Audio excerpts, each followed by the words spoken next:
Estás viendo Medicina Inocua. Muy buenos días, qué bueno que nos acompañan. Estamos en su programa Medicina Inocua. Medicina Inocua es un programa diseñado para orientar e informar acerca de las actividades, de los beneficios que puede tener la medicina complementaria, es decir, todas aquellas herramientas terapéuticas que, no siendo la convencional, pueden ofrecer grandes beneficios a la salud del ser humano y con una ventaja muy importante. Generalmente estos sistemas terapéuticos no tienen efectos secundarios, es decir, no tienen efectos adversos, y tratamos de abordar los temas desde este punto de vista, es decir, enfocados desde la visión de las medicinas complementarias, todas aquellas medicinas que sabemos que pueden tener algún efecto benéfico sobre nuestro organismo, pero sin perjudicar, sin llegar a presentar ningún efecto colateral o adverso en la salud del paciente. En esta mañana vamos a platicar de un tema muy importante, muy interesante. Desafortunadamente en nuestra sociedad, debido a que cada vez tenemos una mayor esperanza de vida, cada vez vivimos más tiempo y por lo tanto también cada vez somos más susceptibles de padecer diversas enfermedades. Hay enfermedades que afectan a niños, enfermedades que afectan en adolescentes, adultos, y en esta ocasión vamos a tratar un tema que afecta sobre todo a las personas mayores. Las personas mayores son susceptibles a muchas de las enfermedades que desafortunadamente cada vez tienen más presencia en nuestra sociedad, y no solo debido a la enfermedad en sí, sino a que en general, como mencioné anteriormente, cada vez vivimos más años, cada vez tenemos una mayor esperanza de vida, y esto hace por lo tanto que tengamos la posibilidad de desarrollar estas enfermedades propias de la edad adulta, de la vejez. Y es el caso que hoy tenemos. En esta mañana vamos a platicar muy ampliamente acerca de una enfermedad que muy conocida y muy identificada fácilmente por todas las personas, mucho más por los médicos, y platicaremos sobre este tema. Este tema que abordaremos esta mañana es acerca de la enfermedad de Parkinson. Para entablar un diálogo y que ustedes nos hagan el favor de hacernos llegar sus dudas, sus cuestionamientos, sus preguntas, tenemos como interlocutor al licenciado Héctor Viramontes Flores, quien en esta mañana va a ser el portador de todas sus inquietudes, y ojalá resulte provechoso este programa. Muy buenos días, licenciado. Muy buenos días, doctor, y queridos amigos, muy buenos días, como siempre, con el enorme placer de entrar en sus hogares. Les agradezco mucho que nos permitan estar esta mañana con ustedes como cada semana, y como bien dice el doctor, bueno, pues aquí la intención de nuestro programa es brindar a todos ustedes toda esa información que sea relevante, que sea importante, pero sobre todo que sirva para poder nosotros tener más, vamos a decir, herramientas para poder nosotros tener una mejor salud. Y como usted bien menciona, doctor, la enfermedad de Parkinson es una enfermedad que, aunque mucho escuchamos de ella, tal vez muy poco conozcamos. Y en esta mañana, bueno, creo que esto será un tema que debemos de abordar con mucha exactitud para que nuestro público televidente tenga una idea más clara acerca de qué es esta enfermedad, y sobre todo, y lo más importante, es cómo poder prevenirla o cómo poderla tratar. Muy bien, sí. Vamos a abordar este tema de la enfermedad de Parkinson, iniciando, bueno, por decirle a nuestro querido televidente, ¿qué es la enfermedad de Parkinson? La enfermedad de Parkinson es una enfermedad del sistema nervioso central, que desafortunadamente afecta ciertas áreas muy específicas y que tienen mucho que ver con la movilidad y la coordinación de los movimientos en el ser humano. Es decir, es una enfermedad del sistema nervioso, degenerativa, progresiva, y que se desarrolla generalmente después de los 40 años, pero mucho más, ostensiblemente mucho más patente se hace después de los 65 años. Y hay un desarrollo muy importante en quienes las van a desarrollar, en las personas predispuestas, entre los 65 y los 80 años es cuando tiene su mayor repunte en la presencia de esta enfermedad. Después de los 80 generalmente es muy difícil que se desarrolle también la enfermedad, como lo es también debajo de los 40. Entonces, esto es lo de la enfermedad del Parkinson. Así es, doctor, y bueno, entrando ya de lleno en el tema, pues es de llamar la atención los nombres que algunas enfermedades tienen, y en este caso, ¿por qué esta enfermedad en específico se llama enfermedad de Parkinson? Muy bien, qué interesante la pregunta, porque sí, Generalmente en las ciencias, en todas las ciencias, se crea un lenguaje muy especial con el cual se maneja cada una de las actividades del conocimiento. La medicina es una de ellas, es una ciencia, es una disciplina del conocimiento que generalmente utiliza los nombres de las personas para aplicarlos a los descubrimientos que estas personas realizan. Fíjese que la enfermedad de Parkinson se llama enfermedad de Parkinson porque James Parkinson era un médico, fue un médico del siglo XIX, y por allá en 1817 descubre o describe más bien este cuadro clínico, es decir, describe a un paciente que presenta estos síntomas, o sea, los síntomas de la enfermedad, y es por ello que cuando lo comunica al gremio médico de su época, se decide por unanimidad en aquellas convenciones ponerle el nombre de su autor, el nombre del primer médico que la describe. Entonces de ahí toma el nombre la enfermedad de Parkinson. No es una excepción, existen infinidad de enfermedades, infinidad de patologías, de cuadros clínicos que llevan el nombre de quien la descubrió, de quien la describió por primera vez. Puedo mencionar otras enfermedades que llevan nombres personales, como son la enfermedad de Addison, la enfermedad de Raynaud, la enfermedad de Reiter, la enfermedad de Steele. Es decir, existe una gran cantidad de enfermedades que fueron descritas por un individuo, por un médico o por un investigador que una vez que lo describió y estableció y lo dejó bien fundamentado el que se trataba de un cuadro clínico muy específico, se le puso su nombre, y esto fue una tradición por mucho tiempo dentro de la medicina. En la actualidad ya no se sigue tanto esto, porque en la actualidad ya se conoce más específicamente cuál es la causa del problema o cuál es el asiento, o sea, dónde se asienta la enfermedad, y de ahí se le da el nombre. Una enfermedad que afecta a los nervios, pues llevará una enfermedad de la región en que se afecta. Una enfermedad que afecta el estómago, pues llevará una denominación describiendo la zona que afecta. Esto es lo que se hace en la actualidad, pero anteriormente sí era muy utilizado el ponerle el nombre del descubridor o del que describe la enfermedad, y es por ello que esta enfermedad, y así ha permanecido, se sigue denominando enfermedad de Parkinson, aunque muchos la describen como parálisis agitans, es decir, una parálisis con agitación, porque es como se presenta a la vista del médico esta enfermedad, pero ese es el origen de la enfermedad. Ahora bien, doctor, usted nos acaba de hacer mención en los orígenes, pero también nos acaba de hacer mención de que este tipo de enfermedad se empieza a manifestarse a partir de ciertas edades. Estamos diciendo que generalmente aparece de los 40 años hacia adelante, y como todo padecimiento, como toda enfermedad, a veces en nuestros propios casos o en familiares o amigos o conocidos, no nos damos cuenta cuándo inicia. Es decir, una enfermedad tiene, el inicio a veces es imperceptible porque apenas comienza, pero ¿cómo podemos nosotros darnos cuenta que algo de esto está sucediendo? ¿Cuáles son las características que nos pueden indicar que ya estamos entrando en un padecimiento de Parkinson? Qué bien, es una pregunta muy interesante, porque sí, efectivamente, nuestro propósito es dar orientación respecto a cómo podemos nosotros conservar una salud mucho más tiempo, mucho más saludable, es decir, cómo prevenir las enfermedades. Y esto es muy importante, porque una de las misiones del médico, yo creo que la principal debería de ser lograr prevenir la presencia de las enfermedades.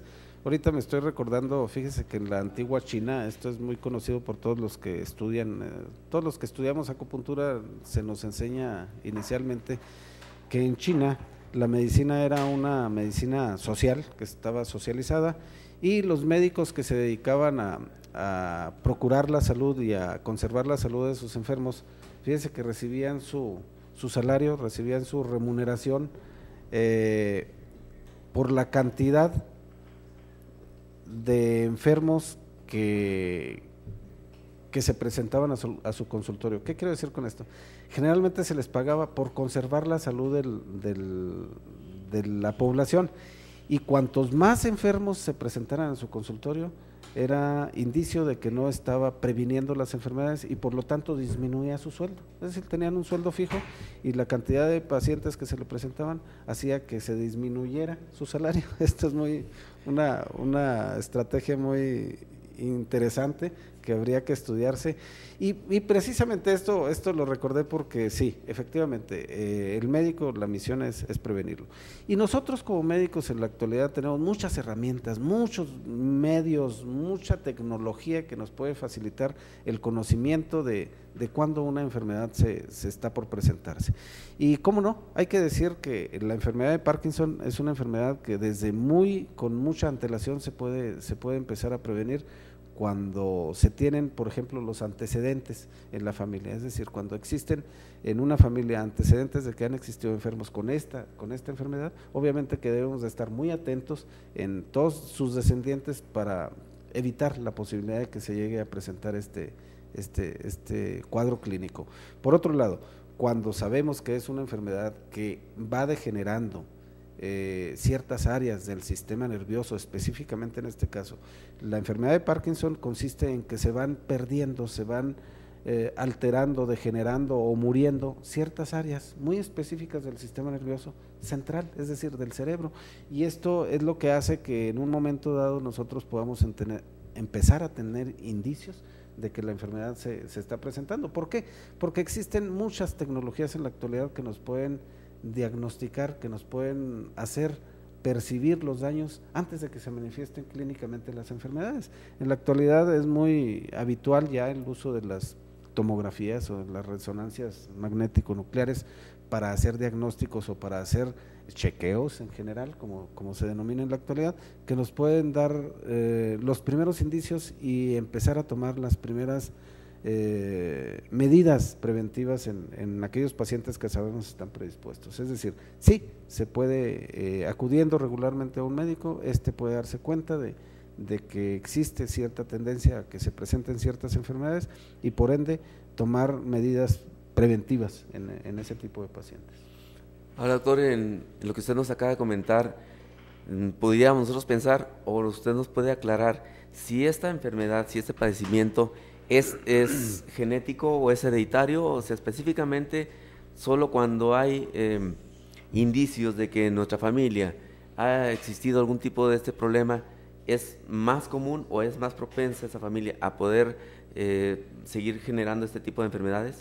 Sí, mire, es muy interesante su pregunta y quiero aclarar que en primer lugar todas las enfermedades, casi todas, las enfermedades tienen dos componentes fundamentales para poder desencadenarse. Para poder desarrollarse una enfermedad, en primer lugar hay que contar y hay que saber que nosotros tenemos una base genética en base a la cual heredamos generalmente todas las predisposiciones que nuestros padres nos aportan a través del material genético y por lo tanto somos susceptibles de desarrollar una enfermedad, y para desarrollar una enfermedad, pues hay que tener esa susceptibilidad que generalmente es de orden genético, es hereditaria. Entonces, sí, en general todas las enfermedades tienen un componente hereditario, pero también tienen un componente ambiental, un componente externo muy importante, que es el que en última instancia hace, en la mayoría de los casos, hace que se desarrolle o no el padecimiento.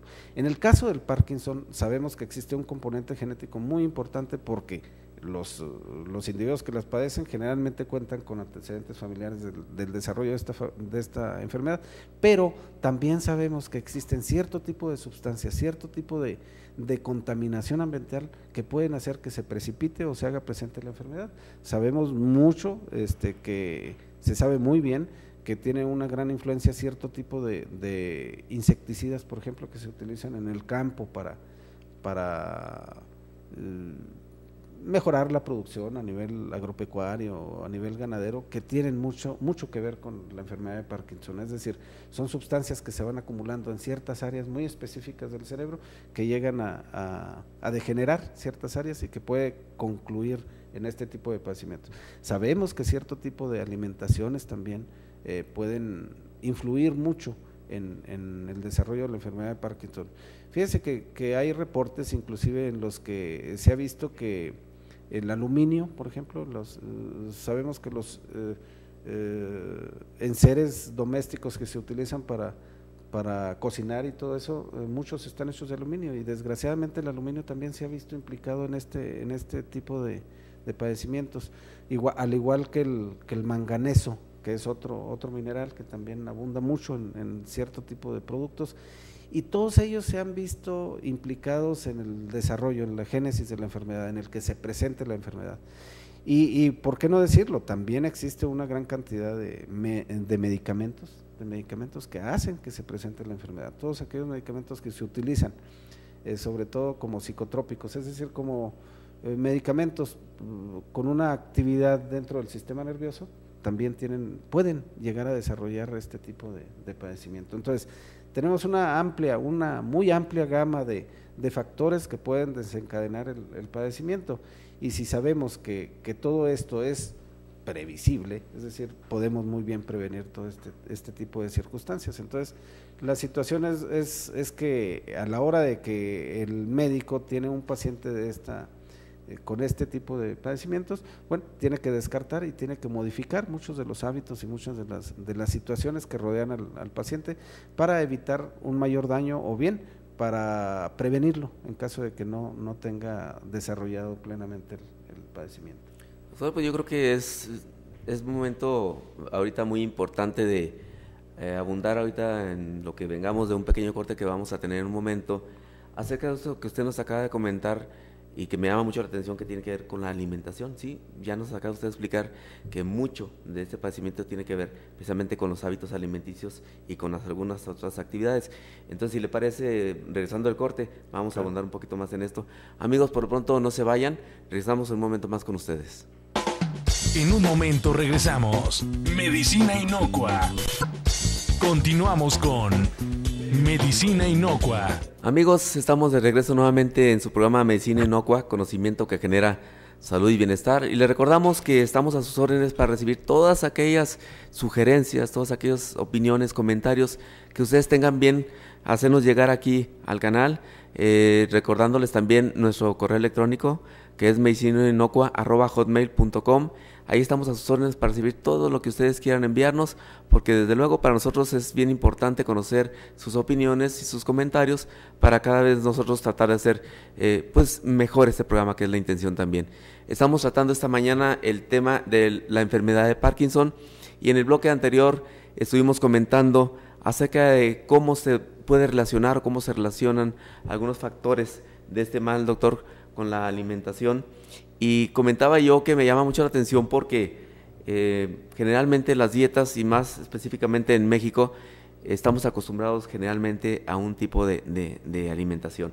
Muchas veces no nos damos cuenta que estamos ingiriendo en demasía algunos elementos que en vez de ayudarnos nos están perjudicando. Creemos que algunas personas que tenemos un buen peso, o que algunos todavía tienen un poquito más de peso, estamos bien alimentados, pero la realidad es que no es así. Yo creo que aquí es momento importante para aclararle a nuestros amigos televidentes cómo la alimentación, o específicamente qué tipos de alimentos pueden ser factores desencadenantes de este mal, doctor.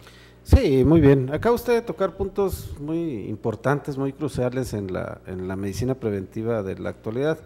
Sabemos, lo que acaba de mencionar, sabemos muy bien que en la actualidad la obesidad, el sobrepeso, es uno de los principales factores que enferman a nuestra sociedad. Desafortunadamente en América del Norte, lo que es Estados Unidos y México, tenemos la mitad de los obesos del mundo.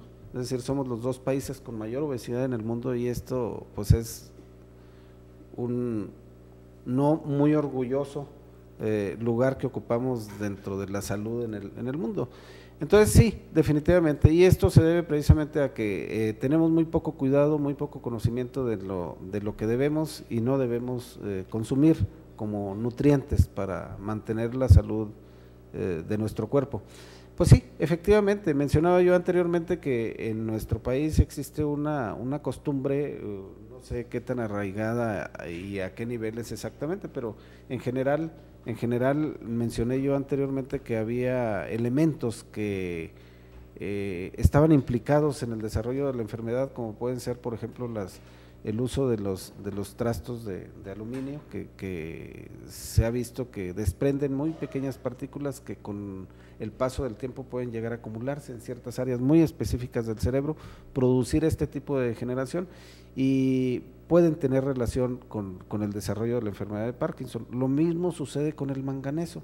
El manganeso es un elemento que se encuentra en muchos vegetales que sobre todo cuando no están bien cultivados, o inclusive en aquellos también utensilios que se utilizan en la cocina, por ejemplo las depósitos de barro y todo este tipo también están implicados mucho, tanto con el aluminio como con el manganeso, y pueden tener mucho que ver con el desarrollo de este padecimiento. Entonces, sí, definitivamente, pero es mucho más importante todavía el impacto que tienen cierto tipo de elementos que se administran a los terrenos con los que se alimenta a las plantas que consumimos. Es decir, muchos insecticidas y muchos fertilizantes que se utilizan en la actualidad, desafortunadamente también están implicados en el desarrollo de esta enfermedad. Y como estamos expuestos constantemente a eso, yo creo que sí es digno de mención, pues que tenemos que tener mucho cuidado en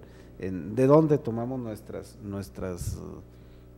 elementos para alimentarnos, como son las verduras, los vegetales y todo de dónde vienen, para saber qué tanto grado de contaminación pueden llegar a tener y por supuesto qué tanto pueden estar interviniendo en el desarrollo de algunas enfermedades, como es el caso de esta.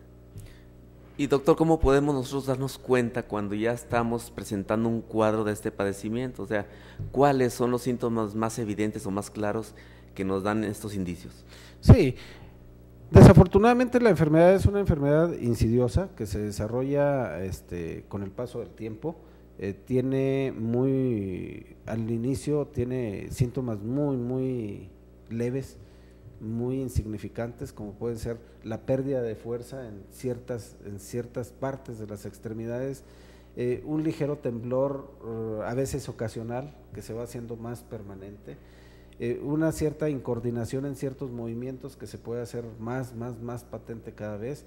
Y obviamente que si no se toman las medidas preventivas adecuadas, obviamente que esto puede llegar hasta un grado tan severo como puede llegar a desarrollarse en muchas personas adultas, en las que las incapacita definitivamente, o sea, llegan a una incapacidad total, los postra en una silla de ruedas o en una cama, debido a que no pueden mover o no pueden mantener el movimiento adecuado de sus extremidades, tanto inferiores como superiores. Inclusive hay muchos casos en los que puede estar inclusive impidiendo el hablar y el masticar adecuadamente los alimentos, y estos ya son extremos en los que definitivamente, pues en muchos de los casos, en la mayoría de los casos se puede evitar si se toman las medidas de prevención y de tratamiento adecuadas. Entonces, afortunadamente en la actualidad existen tratamientos de muchas índoles que pueden llegar a hacer que estos síntomas se retrasen lo suficiente como para que el individuo mantenga una vida más o menos aceptable durante muchos años. Pero los síntomas principales son la debilidad, que inicia a afectar principalmente las extremidades, el temblor, que se hace cada vez más severo, y la rigidez de los músculos y de los tendones que adoptan estos individuos. Son individuos que pueden llegar a un extremo en el que no se pueden mover, precisamente por la rigidez con la que están todos sus músculos, todos sus tendones en una posición en la que no les permite el desarrollo de ciertas actividades. Por lo tanto, ya no se pueden desplazar adecuadamente y ya no pueden desarrollar actividades propias para ser autosuficientes. Entonces, en la mayoría de los casos los postra en una cama y pues es una enfermedad bastante alarmante en muchos de los casos, y cuando ya está muy establecida, pues no hay mucho que hacer con los tratamientos que se apliquen. Se puede llegar a mejorar en cierta proporción, pero después definitivamente puede culminar por ser letal para el paciente, es decir, lo puede llevar a la muerte esta enfermedad. Sí, doctor, bueno, y en el mundo, pues todas las organizaciones de salud que tengan que ver con todo esto, pues realizan de manera permanente y constante investigaciones. Desde luego en nuestro país, en el resto del mundo, constantemente se están llevando a cabo investigaciones sobre muchas enfermedades. Todos sabemos que, por ejemplo, algunos virus cada vez son más resistentes, va pasando el tiempo y un medicamento que antes funcionaba muy bien con cierta enfermedad deja de tener esa efectividad porque esos virus se van haciendo cada vez más resistentes, entonces también van evolucionando. Esas enfermedades de Parkinson, ¿qué tan evolucionadas se han presentado o qué investigaciones se han realizado a la fecha respecto de estos padecimientos, doctor? Bueno, en primer lugar hay que aclarar que no es una enfermedad que esté causada por algún factor biológico, es decir, no es ninguna bacteria, ningún virus, ningún hongo, ningún ente biológico que esté produciendo por lo tanto, pues no es transmisible ni es, no es contagiosa. Así es. Por decirlo. No, y la pregunta, esto fue para ejemplificar de cómo al transcurso del tiempo, sí, pues ciertas enfermedades sucede. Exacto. Esto.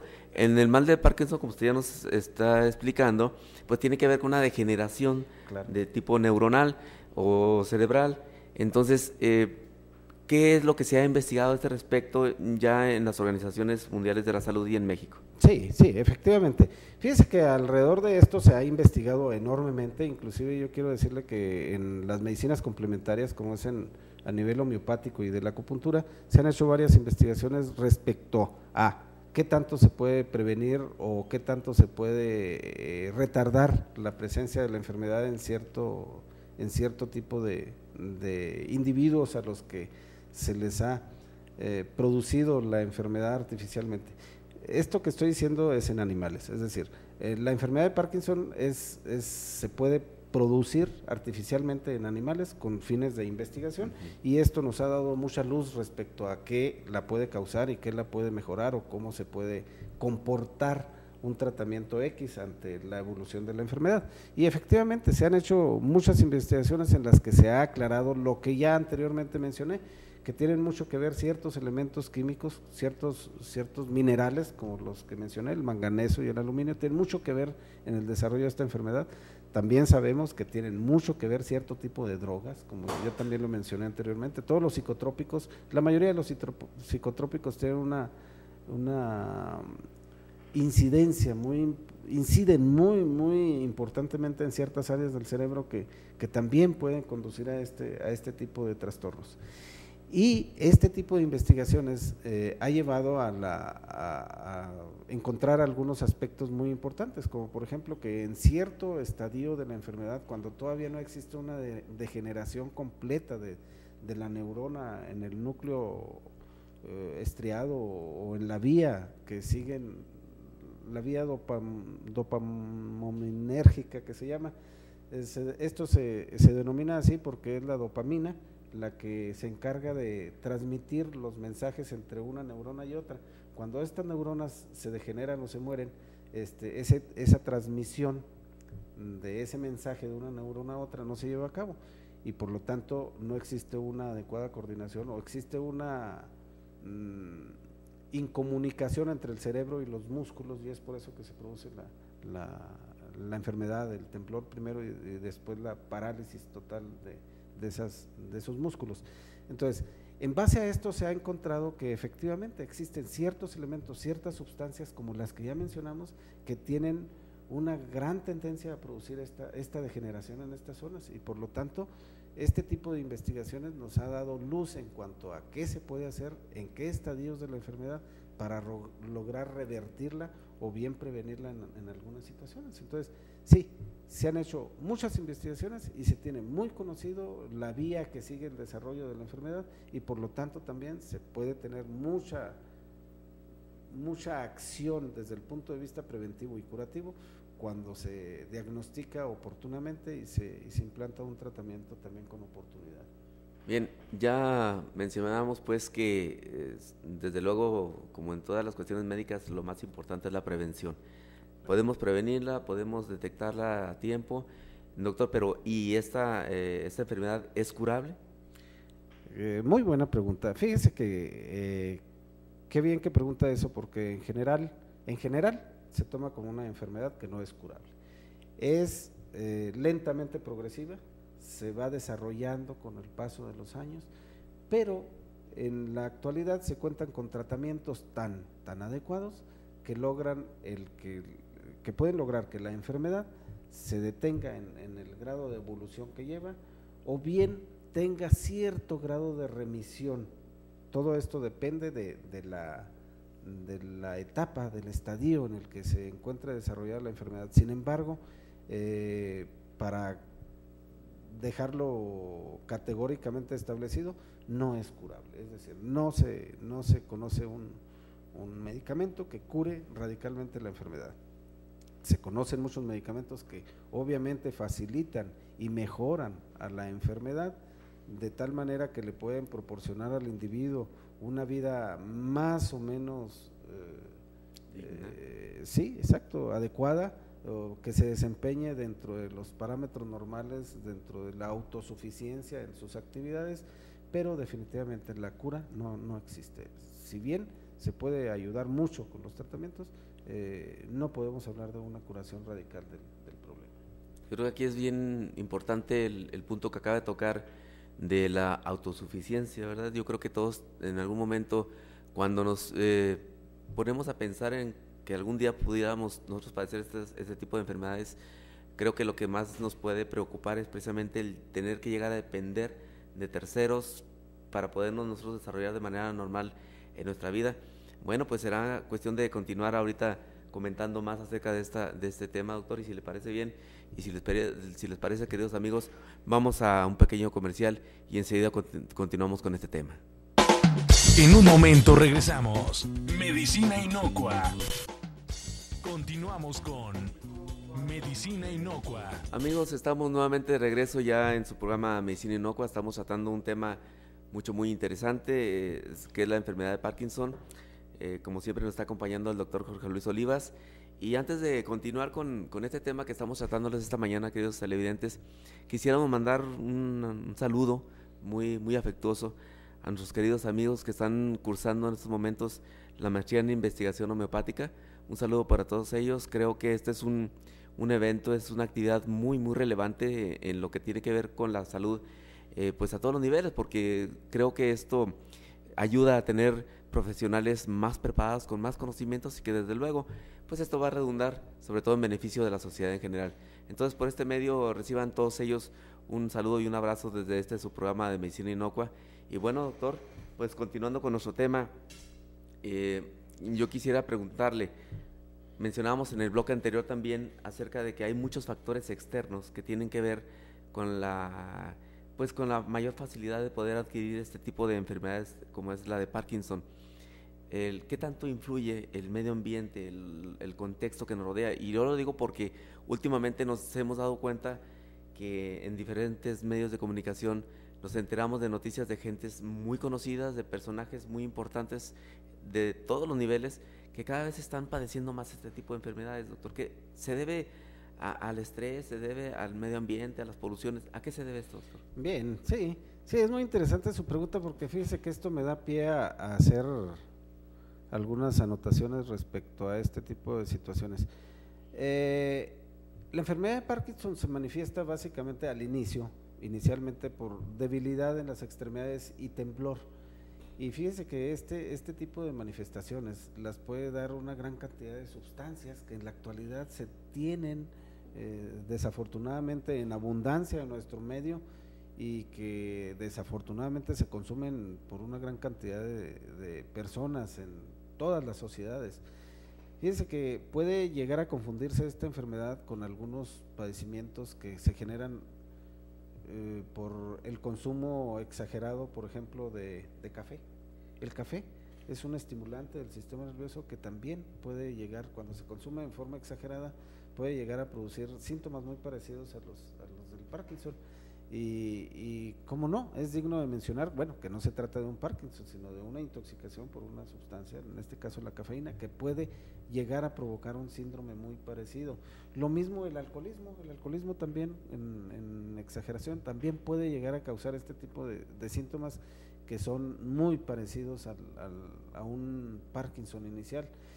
pero también, y desafortunadamente, y aquí sí, muchas drogas sí pueden llegar a desarrollar el propio Parkinson y síndromes muy parecidos. Es decir, en nuestra sociedad desafortunadamente existe un grave problema que es gravísimo y que claro que todas las autoridades y a todos los niveles están tomando conciencia de eso: la drogadicción, el abuso de cierto tipo de sustancias, de cierto tipo de elementos tóxicos que se consumen en forma clandestina, también tienen mucho que ver con el desarrollo de síndromes muy parecidos al Parkinson y también con la propia enfermedad de Parkinson. Es decir, el ambiente está rodeado de tanta sustancia, de tanto elemento que en un momento dado puede desarrollar esa u otras enfermedades u otras entidades clínicas u otros padecimientos que desafortunadamente son un gran problema social y que bueno,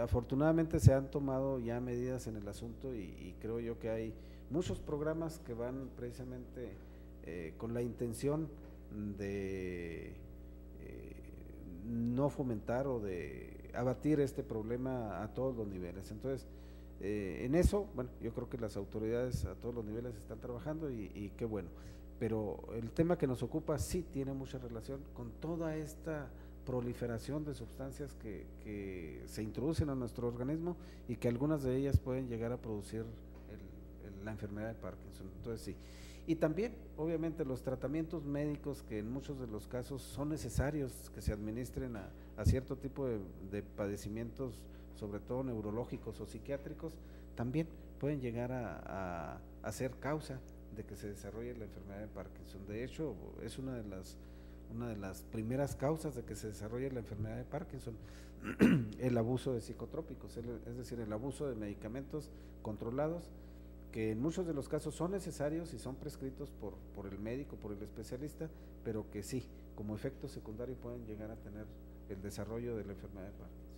Bueno, y qué bueno que usted menciona lo que son los tratamientos, porque quisiéramos, doctor, que nos explicara usted qué tipos de tratamientos hay, cuáles se consideran que son más efectivos para este tratamiento del Parkinson. Muy bien, sí.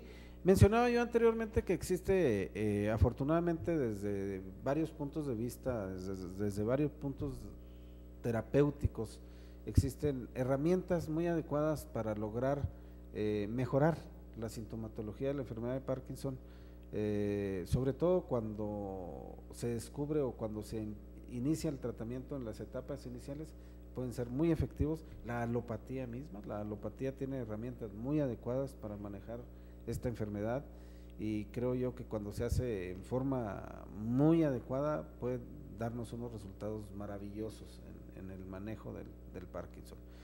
Pero cuando ya está establecida la enfermedad y está muy avanzada, que tiene daños ya irreversibles a nivel del sistema nervioso central y por lo tanto manifestaciones muy importantes en el sistema, en el cuerpo en general, pues desgraciadamente el beneficio es limitado, es reducido. Pero existen otros recursos, existen recursos que aunándolos a este tipo de tratamientos convencionales que da el especialista, se pueden utilizar otro tipo de tratamientos. En las etapas iniciales, fíjese que se puede utilizar mucho un tratamiento desintoxicante, un tratamiento drenador, un medicamento que saque todas aquellas sustancias del organismo, y nosotros sabemos que la homeopatía es un tratamiento muy adecuado en este sentido, es decir, administrándose los medicamentos homeopáticos adecuados, se puede propiciar que las sustancias que llegan a acumularse y producir este tipo de daño en el sistema nervioso sean eliminadas oportunamente antes de producir el daño, y si se usa en forma preventiva y en forma adecuada durante las primeras etapas, puede llegar a reducirse mucho la evolución de la enfermedad, la aparición de los síntomas.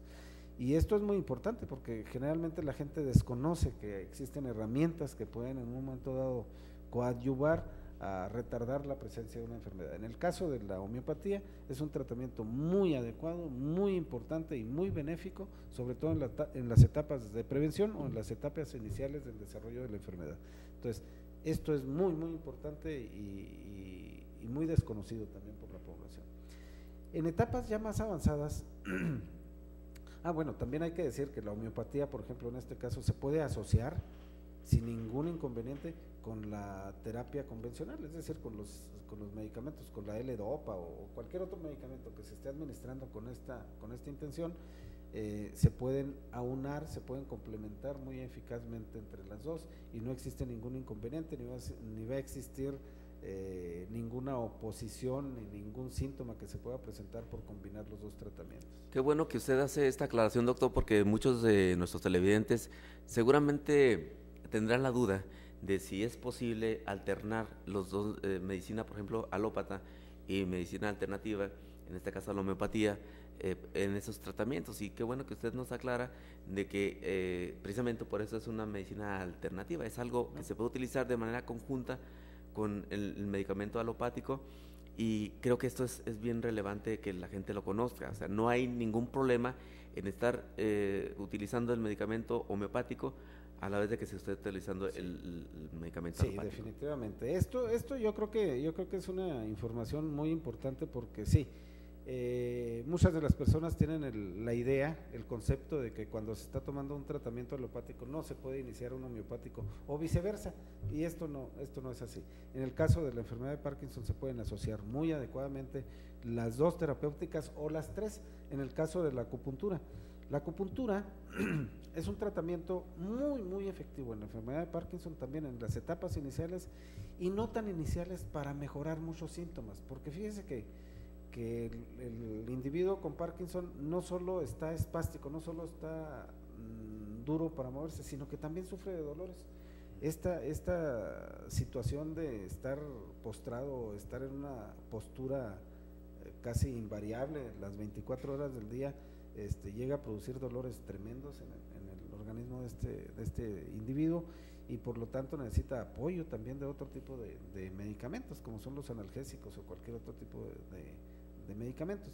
Pues en este caso la acupuntura tiene una actividad importantísima, muy relevante en cuanto a mitigar los dolores y también a aliviar la espasticidad de los músculos. Es decir, en las etapas un poco más avanzadas se pueden asociar muy bien los tres tratamientos, que son la alopatía, la homeopatía y la acupuntura, y seguramente el paciente se va a ver muy beneficiado con la asociación de las tres terapias. La acupuntura y la electroterapia, que es otra técnica que también se puede utilizar con mucha efectividad para aliviar sobre todo la espasticidad muscular, es decir, el que los músculos se encuentren totalmente espásticos, endurecidos, sin capacidad de movimiento, puede mejorarse bastante con el uso de la electricidad en el manejo de este tipo de pacientes. Entonces, claro, todo esto que estoy diciendo obviamente que lo debe determinar el médico de acuerdo a la evolución del paciente, y obviamente que hay que acudir con un médico que tenga conocimiento adecuado de la enfermedad y de los múltiples tratamientos que se pueden utilizar.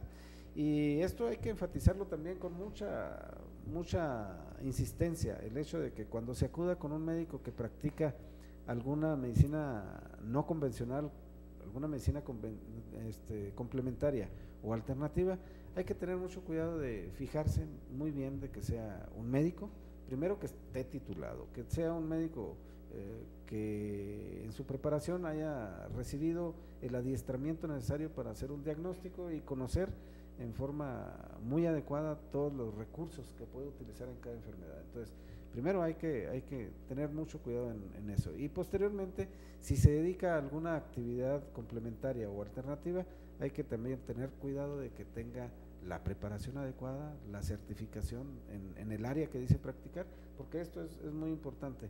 El hecho de que las medicinas complementarias hayan caído en descrédito o no hayan alcanzado más bien su posición dentro del ámbito médico, se debe precisamente a que la practican mucha gente que no tiene una preparación adecuada, que no tienen escrúpulos en recetar sin conocer, y esto definitivamente no es adecuado. Yo creo que no dejaremos de insistir en que siempre que se acuda a un médico que practica alguna medicina alternativa, pues primero hay que observar que sea un médico y que tenga la preparación en el área que dice tenerla.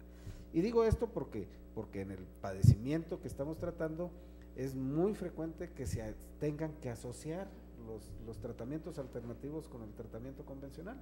Entonces, para asociarlos, bueno, pues hay que hacerlo con una persona que conozca perfectamente todas las alternativas y las posibilidades y las limitaciones que tiene la técnica que está utilizando para beneficiar al paciente. Definitivamente tenemos que hacer énfasis en que muchas de las ocasiones el paciente podrá pensar que tal médico es bueno porque de momento puede suministrarle un medicamento que sea únicamente un paliativo, es decir, de momento si me calma el dolor, me lo quita por un momento o hoy me siento yo mejor con este medicamento, pero realmente no lo está curando, o sea, únicamente le está deteniendo los malestares. Entonces aquí entramos de lleno pues a lo que tiene que ver con el diagnóstico, doctor. Como usted menciona, yo creo que es imprescindible hacer énfasis en la importancia de los diagnósticos tempranos. Sí, claro, claro. Y esto que usted acaba de tocar es muy importante, porque sí, efectivamente, la única persona, el único profesional de la medicina que tiene la capacidad para hacer un diagnóstico, pues es el médico. Y por lo tanto es la única persona que tiene la capacidad para administrar un tratamiento, porque si administro un tratamiento sin tener un diagnóstico, pues obviamente que esto no tiene validez, no tiene certidumbre y por lo tanto pues en la mayoría de los casos no va a tener éxito. Entonces definitivamente el médico es el profesional encargado de diagnosticar y para poder prescribir, pues primero hay que tener un diagnóstico. Entonces definitivamente esta es la secuencia que debe seguir el tratamiento de un médico, de cualquier tratamiento médico, porque si no se tiene un diagnóstico no se puede proceder en forma terapéutica y obviamente que si se va a proceder en forma terapéutica sin conocer las herramientas terapéuticas, pues también es una deficiencia que ese médico puede tener. Entonces por eso hay que insistir en que hay que tener muy en cuenta o fijarse muy bien cuando se acude a un médico de medicinas alternativas o complementarias para tener la certidumbre de que el tratamiento va a ser conducido con la mayor profesionalidad posible. Entonces, esto es muy importante y nunca dejaremos de insistirlo. Así es, doctor. Bueno, pues lamentablemente el tiempo se nos está agotando y yo quisiera antes de despedirnos, ¿algún último comentario, doctor? ¿Alguna observación que usted quisiera hacernos? Bien, sí. Quisimos tocar este punto de la enfermedad de Parkinson a petición de algunos televidentes y creo yo que esto me da pie a pedirles a usted, amable televidente, que nos sugiera temas, nos dé sus inquietudes para poder abordar ese tema y podamos darle orientación, una orientación que va encaminada sobre todo a que usted sepa que existen algunas opciones en medicinas complementarias o alternativas que pueden ofrecerle, aunado al beneficio que le puede dar la medicina tradicional, la medicina convencional, aunado a ese beneficio, existen otros recursos que pueden también aportar su granito de arena para que usted mantenga o recupere su salud o se mantenga más saludable. Y entonces la recomendación es que nos hagan llegar sus inquietudes y ojalá y les podamos ser útiles en cuanto a información y orientación al respecto del tema que les interese. Doctor, ¿dónde podemos localizarlo? Bien, sí. Nos encontramos para servirles en Negrete 505 Poniente, en el centro de la ciudad,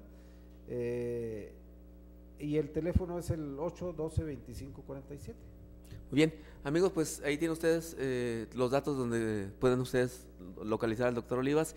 Y bueno, lamentablemente el tiempo se nos ha agotado. Yo quiero agradecerles como siempre el que nos hayan permitido entrar a sus hogares. Esto es muy importante para nosotros, nos llena de orgullo y sobre todo es un compromiso de hacer nuestro trabajo cada vez mejor. Yo me despido de ustedes como siempre recordándoles que la salud es uno de los dones más importantes del hombre, entonces la recomendación es que la cuidemos. Muchas gracias y lo esperamos la próxima semana. Estás viendo Medicina Inocua.